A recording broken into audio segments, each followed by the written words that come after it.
Totalitarian Geordie here, and welcome back. So today's video is going to be the last video in the Toon in Germany 2017 series, and this video is mainly to look back on the trip, review what happened, and give you a bit more information about what I got up to, what I thought about those things, and look through some photos and videos I took while out there. So, day one. Day one of the trip was a fairly straightforward travel day from London to Brussels via Eurostar, and then staying overnight in Brussels. The reason for this is, although it was possible to travel from London to Mainz on the day of the game, this would have left a very tight change in Brussels, and staying overnight in a hotel added a safety net. The hotel I stayed in was just the Novotel by the station, a fairly comfortable contemporary hotel, nothing major to write home about. If you liked the trains, it had a great view of the station, but that's about all. And we move on to day two. Day two was travelling from Brussels onto Mainz and the Mainz versus Newcastle match, which finished Mainz 2, Newcastle 1. With regards to the travel, it was fairly smooth. I was travelling using the German ICE trains from Brussels to Frankfurt Airport via Cologne, and from Frankfurt Airport it was initially scheduled to be just an intercity train from there to Mainz. However, due to some issue with the original train, I was informed by email en route that they were actually replacing the train, and when I got there it turned out to be another ICE that was running that service. There's not a great deal between the intercity and ICE trains in Germany. The main thing is that the ICEs are designed for use on the high-speed lines and are fixed set trains rather than a locomotive hauled service like the ICs, and the ICs are a little bit more comfortable. So, onto the game itself. One thing that was quite nice is that Mainz actually laid on a free bus from the railway station to the stadium and then back again after the game. Certainly made it a lot easier to get to the stadium, which is a little bit outside the town. The Opel Arena was a fairly small stadium, but a very nice modern stadium, and they were running some activities for children outside the stadium, and I also heard they were running some free stadium tours prior to the match. However, I did not arrive in time to make use of any of those. So for the game itself, I feel the Newcastle team we put out was not the strongest. It was the sort of team we might have played in a cup match, rather than the kind of team we will put out when we start the Premier League season against Spurs. The first goal was scored by Mainz after only about 5 minutes, and it was quite a weak goal to concede. It very much looked like Dummett just didn't have the pace to mark the man he was up against. And for the rest of the first half, Newcastle didn't really take much control, created one or two opportunities but nothing major, and that continued after the break, up until around the 60-minute mark, where a large number of substitutes were made and the team looked more like the sort of the first team I'd expect to see. They managed to square things off about 5 minutes after the changes were made, with a goal that was bundled over the line by Jesus Gamaz. Wasn't a very pretty goal, but not every goal is, and for the rest of the game it was much more of an even contest, although I still feel Newcastle were weaker and were not doing a good job of putting away opportunities when they did present themselves. And then after about 85 minutes is when Mainz got their second goal, and basically Newcastle just caught on the break. Overall, a fairly poor performance from Newcastle, and didn't leave me with much hope for the season ahead, if that's the way we would perform going forwards. Those of you who were hoping to watch the game through Periscope, I apologise for not being able to broadcast the game as planned. However, I was having trouble with the internet connection there and couldn't get enough bandwidth to have a consistent signal to Periscope the game out. For after the game, I've got to give a shout out to Bully's Burgers, who are a lovely little burger bar in the centre of Mainz near the train station. And the hotel I stayed in was the Guest House Mainz, which was an apartment style hotel. Yeah, it was quite nice. Did serve a breakfast, although it was a very basic breakfast, and actually had cooking facilities within the room. One thing I do wish I'd done a little bit more research on was the fact there was a fireworks display in Mainz that evening. I didn't know about this before I got there, and only found out it when the display was actually taking place, and I could hear the fireworks going off, but I was not able to locate where the display was actually taking place.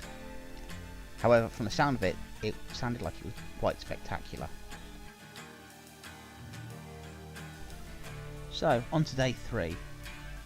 During day 3, I travelled from Mainz to Cologne, and then while in Cologne, I went to the Lindt Chocolate Museum down by the Rhine River. The train journey itself was by an intercity class train, fairly comfortable. It took about an hour and 3/4, and for the most part was quite a picturesque route. The route from Mainz followed the west bank of the River Rhine and joined the banks of the River Rhine itself from a town on the opposite bank to the town of Rudesheim, and hugged the banks of the River Rhine all through the Rhine Gorge to the town of Koblenz. Very picturesque, with some very nice views, and quite some interesting little towns and villages you could see from that route. And then arriving into Cologne, I checked into the hotel, which was only a short distance from the station.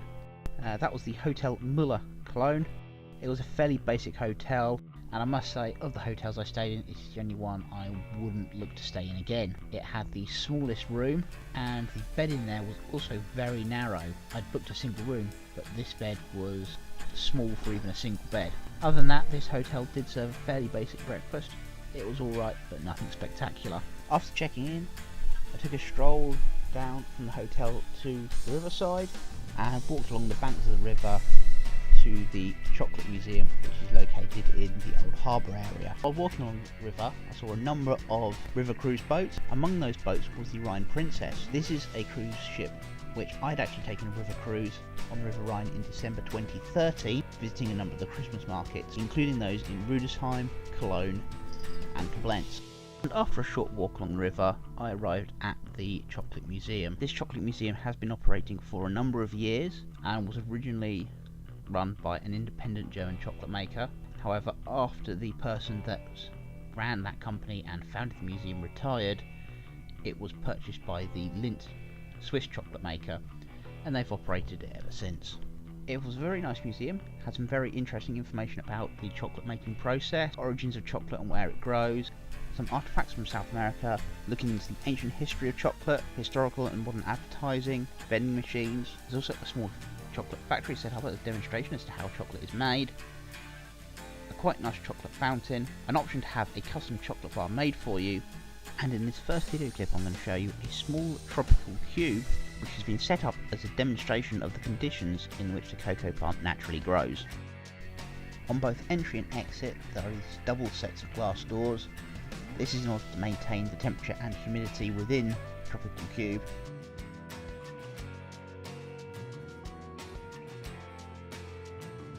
Inside, I can tell you it was very hot and humid, most uncomfortably so.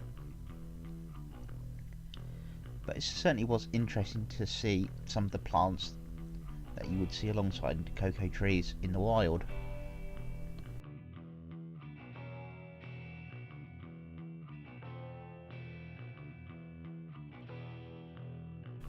There is also a second viewing platform which you can see in the top right of the screen, which is accessible from a different part of the museum to view this tropical cube from that elevated position.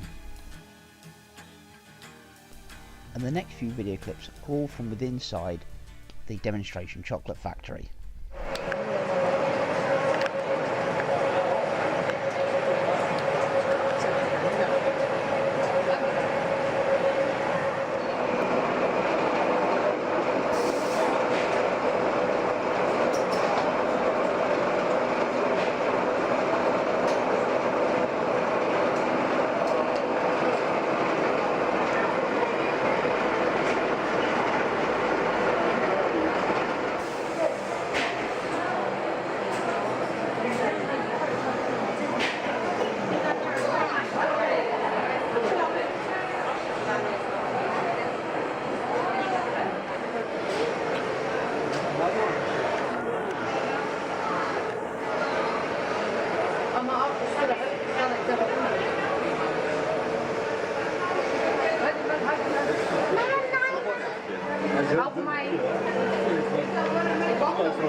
And his final clip shows the machine on which hollow chocolates are made using centrifugal force.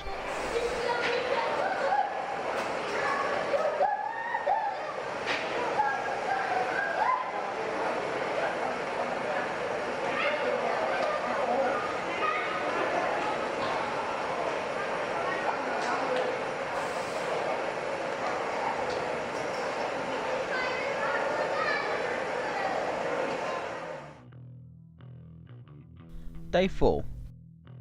So on day 4 I spent most of the day at Cologne Zoo. Cologne Zoo is a fair sized city zoo to the north of the city centre. It's very easy to get to with both a road train and a metro system, both having stops at the zoo itself. Cologne Zoo is fairly typical of the kind of modern city zoos. Much like London Zoo, it has some historical buildings and they've tended to convert these buildings for some of the smaller animals while looking to build new enclosures for the larger ones. It has a good range of animals from some fairly large mammals including elephants, hippos, rhinos and giraffes. It has lions, tigers, a few bears, has quite a large collection of birds, a fair number of reptiles and a small aquarium on site as well. And those of you that watch the quick daily update videos I made while in Germany will have seen that the video from this day was filmed by the piranha tank in that aquarium. And the next few video clips will show some of the footage I took while at the zoo of the animal behaviours that I observed. And these first couple of clips are of the European otters.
And this next clip is from the penguins during their feeding time.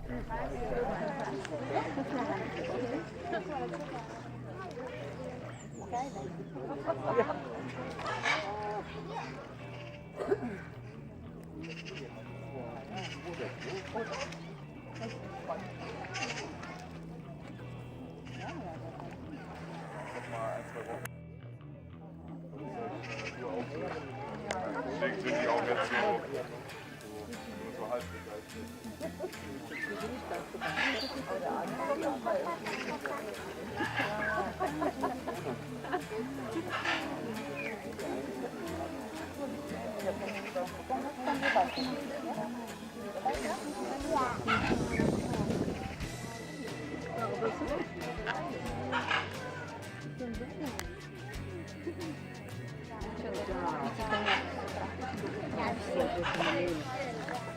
And these next couple of clips are sea lions.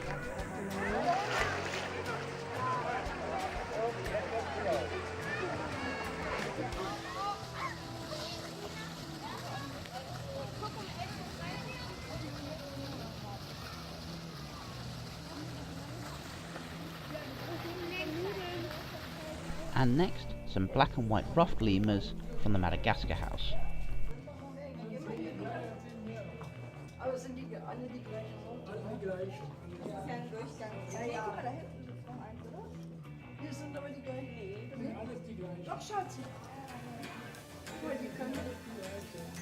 And next up, flamingos.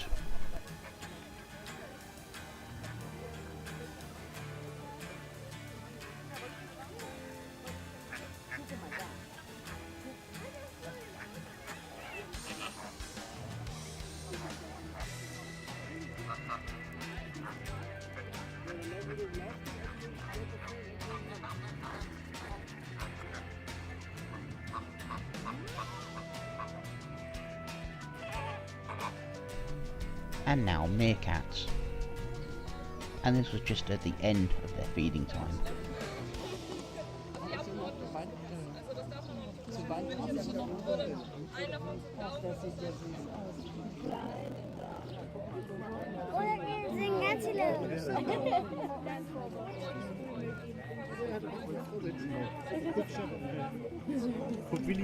And now these final two clips wouldn't look out of place on Aussie Man Reviews channel.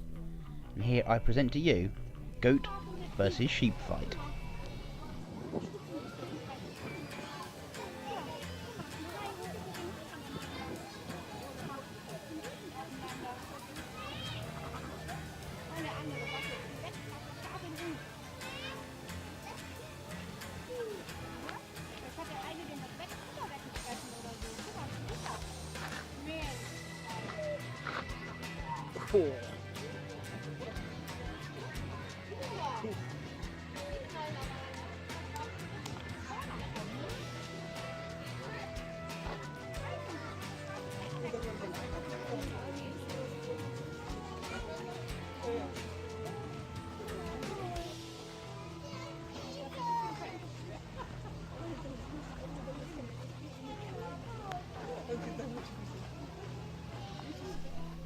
Final point worthy of note for day 4 is that for dinner I had the best Curry-Wurst I had during the trip, and I had this from Curry B, located in Willy Millowitsch Platz in Cologne city centre. Day 5 consisted of travelling from Cologne to Wolfsburg and also visiting the Autostadt. The journey took around 3.5 hours and was by ICE train. Now this was one of the earlier generation ICE trains, whereas the trips I had previously had been on the more recent generation. However, this train was still very comfortable. Upon arriving in Wolfsburg, I checked into the Hotel Central Alter Wolf, which was located within the grounds of Wolfsburg Castle. It was a very nice hotel, probably the second best one of this trip. I would definitely recommend staying in there again. The building itself was the most attractive and certainly served the best breakfast, but the corridors and the rooms themselves could do with a bit of updating. After checking into the hotel, I took a walk from the hotel through the castle grounds to the Autostadt.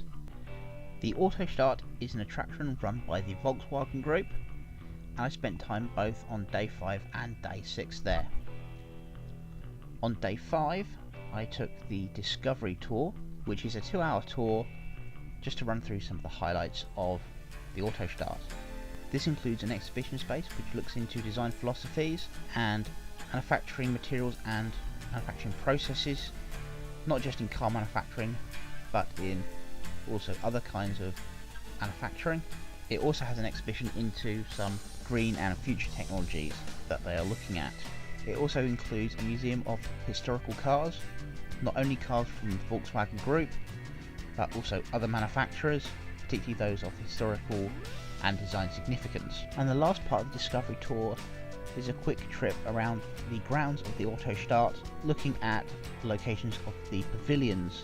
Now the pavilions are small exhibitions, generally one per Volkswagen Group brand, though there are a couple of exceptions to this. Overall, I felt the tour was very useful, and it gave me a good idea of what there was at the Autostadt and how to get between the exhibitions. I visited most of the pavilions on day 5, however, due to time constraints, I was not able to visit the last two, which were Skoda and Sayat, until day 6. However, I'm going to discuss all of the pavilions here, rather than splitting them out. Now, I'm going to start with a few negatives about the pavilions. And first of all, regards to the commercial vehicles pavilion.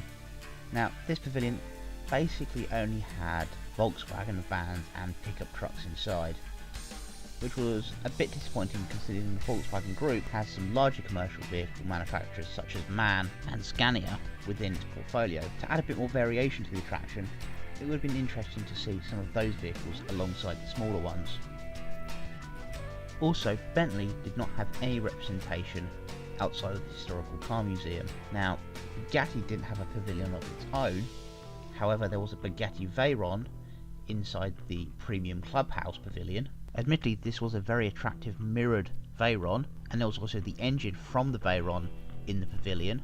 However, this was the only exhibits there, and to me it would have made sense to have Bugatti and Bentley together as your premium brands in this premium exhibition.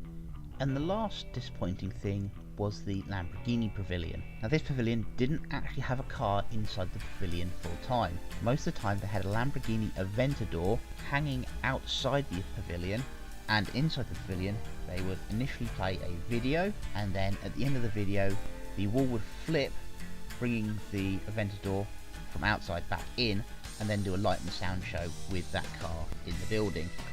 I just found this a little underwhelming considering the prestige and heritage that the Lamborghini marque has. I do have a video clip of that light and sound show, and I'm going to play that for you now.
For the other pavilions, both Volkswagen and Seat pavilions were basically small car showrooms with a few examples of their current range that you could get into and have a look around, but not much more.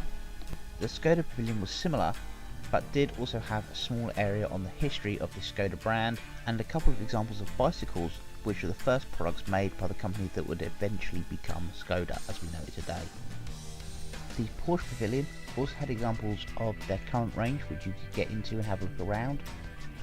There's also a display of small models of Porsche cars running in a wave along one wall, and within the pavilion you were able to use an iPad to view extra information about the various models and the cars on display. And what I found to be the best pavilion was the Audi pavilion. Now, as well as having current models, there was a couple of historical models and a concept car within the pavilion. Throughout the pavilion there were small sockets along the wall, and you were given an orb at the start which you could place into these sockets to interact with various displays and access additional information. And at the end of the route through the pavilion you were able to use these orbs to create a history of your journey that you could access when you got home. I certainly think it would be a good idea to increase the number of interactive features and add them to those pavilions that currently lack them, resulting in more pavilions like those for Porsche and Audi with a wider range of activities.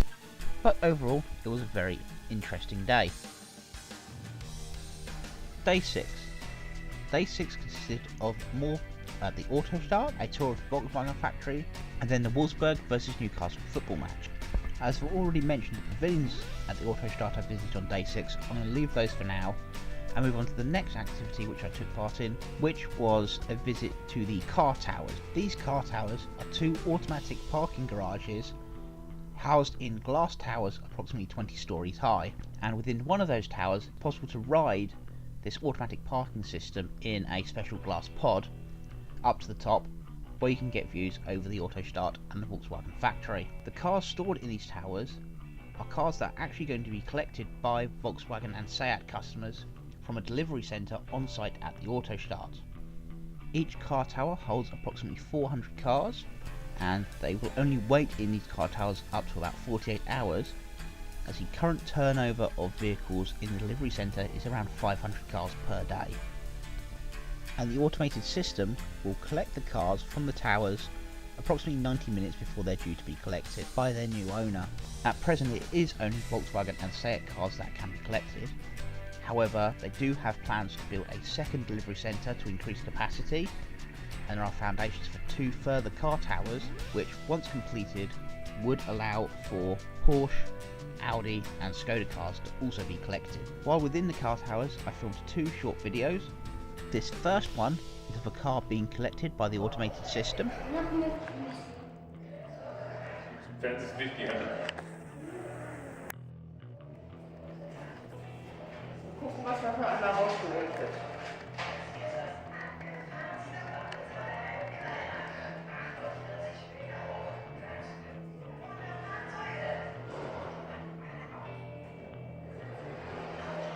Was kommt da für einer? Cabrio?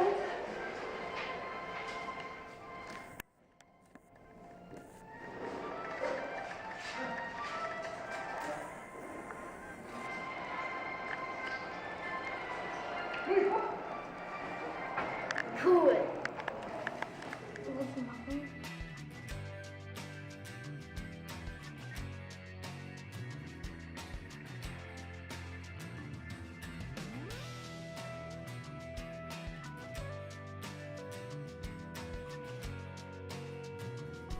And the second video is the ride in the pod up to the top of the car tower.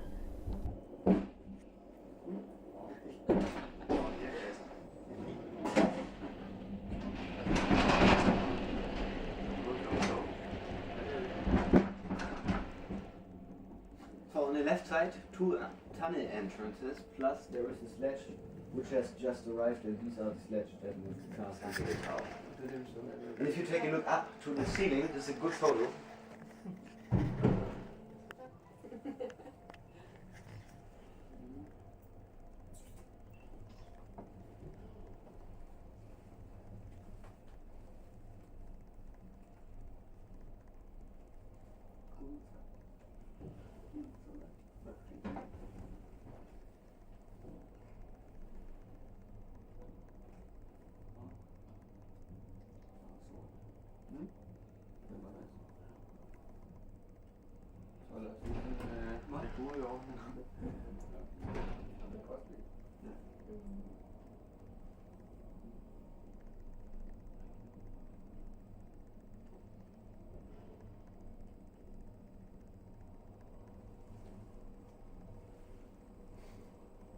Okay, 42 meters high right now in the 20th story.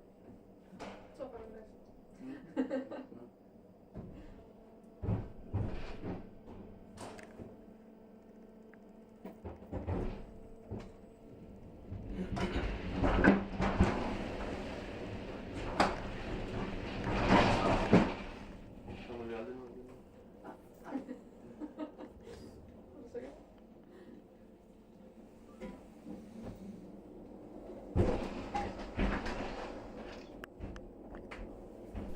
After visiting the car towers, I then took part in the Volkswagen factory tour. Unfortunately, I wasn't able to film or take photographs on the tour itself. The tour started with a short boat ride along the Mittelland Canal from just in front of the main entrance to the Autostadt to the factory grounds themselves. Once off the boat, you then proceed to a small platform where you board a road train which takes you through the factory itself. The first part of the tour inside the factories focuses mainly on the Volkswagen Golf assembly line and takes the Golf from the arrival of the body shell and the powertrain, and then essentially from these major components into an almost finished car. And it stops at several points to look at various robots carrying out the various processes. The second part is the body construction facility, and the line they took us through on this tour was mainly making Tiguans. On the way out of the factory, the road train also passes through the final checkout area where the cars are test driven before being shipped out of the factory. After the road train returns to where you boarded it in the first place, you are then picked up by a coach which takes you through the factory grounds on a different route back out to the Autostadt and drops you off in the car park near the Autostadt main entrance. Overall, it's a very interesting tour, well worth doing, particularly as you don't have to pay anything extra beyond an entrance ticket to the Autostadt.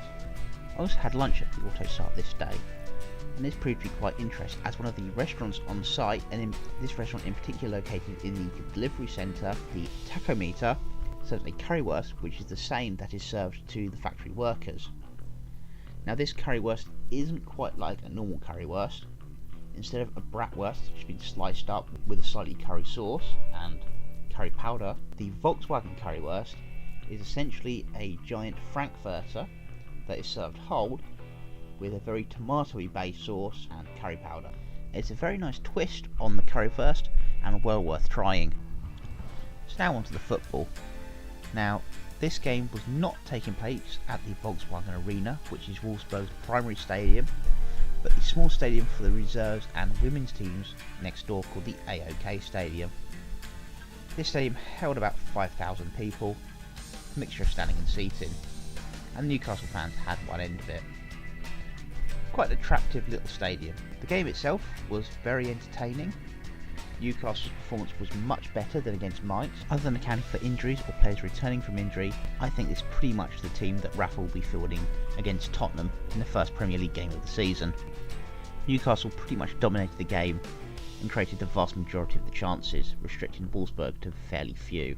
One slight negative is that Alexander Mitrovic did pick up a yellow card shortly before Newcastle scored their first goal, for what looked like some argy-bargy with their goalkeeper. The first goal came about from some high pressure from Perez, which allowed him to take the ball in the final third of the field, then feed Christian Atsu, who then squared the ball for Mitrovic to put away. A fairly tidy goal, but nothing spectacular. The second goal, scored just before half time, was from Matt Ritchie. This was a free kick just outside the edge of the penalty area, and it was nicely taken. After half time, Wolfsburg pulled one back. This was through a penalty, which was given fairly softly in my opinion, but the penalty itself was well taken. Newcastle's third goal was well worked and came after a long pass from the right back to John Joe Shelby, who then squared the ball for Atsu to get a tap in. Overall, a very enjoyable game and a 3-1 win for Newcastle, an excellent result. Now, after the game, I subsequently heard that the Wolfsburg team was in fact not made up of most of their first team regulars, which is a bit of a dampener on things. Still, a bit of good form going into the Premier League season is a welcome thing. Day 7.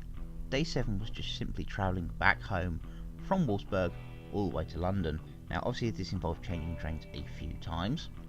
For the first leg, I would have liked to get a direct train from Wolfsburg to Cologne, like I had gotten from Cologne to Wolfsburg. However, there were none that timed appropriately on the day. So instead, I was getting a train from Wolfsburg to Dortmund, which was scheduled to take about 2.5 hours. Now this train was an early model ICE, similar to one I used to travel on day 5. Unfortunately, by the time this train got to Dortmund, it was running 20 minutes late, which made things in Dortmund a little bit hectic, as instead of the 24-minute change that I had originally planned for, I was now down to only 4 minutes. However, I did just make the train in time. Unlike all the other long distance trains I'd taken so far in Germany, which were either ICE or IC intercity trains, the train from Dortmund to Cologne was an RE Regional Express. These services would be comparable to the Trans-Pennine Express service in the UK. It covers a fair distance still, but it's not the primary service on the main line. This little train was quite interesting as it's actually a double-decker train as well. I managed to get a seat on the top level. It took about an hour and a half to Cologne and was a fairly pleasant and reasonably comfortable journey. And then from Cologne to Brussels, it was one of the newer generation ICE trains, and that took about 2 hours and arrived pleasantly on time. Once in Brussels, I did notice an increased security presence over when I passed through there on days 1 and 2. However, this did not cause any major inconvenience, unlike the many people who were travelling through airports at that time who were facing long queues with the increased passport checks that were taking place. And after going through the standard passport and security checks for Eurostar, it was a fairly comfortable 2-hour ride back to London. Whereas coming out to Brussels on day 1, I'd been on an older style Eurostar which had been refurbished. On the return, I was travelling in one of the new Eurostars. The styling and comfort levels of the new Eurostars is the same as the refurbished old Eurostars, which is an improvement on how they were the previous time I travelled on them several years ago. I got back into London about 8 PM UK time, meaning the total travel time from Wolfsburg to London was about 11 hours. So my final thoughts to sum up the trip are, it was a really nice, enjoyable trip. I got to see some very interesting things, and things I normally wouldn't get a chance to see. Some mixed football. Obviously the Mainz game was a disappointment, but the Wolfsburg game was much more positive. I'm looking forward to my next visit to Germany, which will be in early December, and I'm going to travel to the Harz Mountains to see the Christmas market. Well, that's all for this review of the Toon in Germany 2017 tour and the activities I got up to around the football games. I hope you all enjoyed listening to me and hearing what I have to say and my thoughts on things, and hopefully it'll inspire you guys to see some things in Germany in the near future. But until next time, away the lads!